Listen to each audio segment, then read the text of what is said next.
But soft, what light through yonder window breaks? It is the east, and Juliet is the sun. Arise, fair sun, and kill the envious moon, who is already sick and pale with grief, that thou, her maid, art more fair than she. Be not her maid, since she is envious. Her vestal livery is but sick and green, and none but fools do wear it. Cast it off. It is my lady, oh, it is my love. Oh, that she knew she were. She speaks, yet she says nothing. What of that? Her eyes discourse, I will answer it. I am too bold. 'Tis not to me she speaks.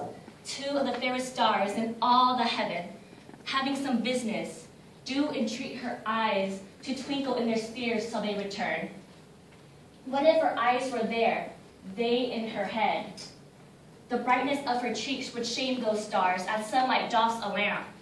Her eyes in heaven would through the airy regions steam so bright, that birds would sing and think it were not night.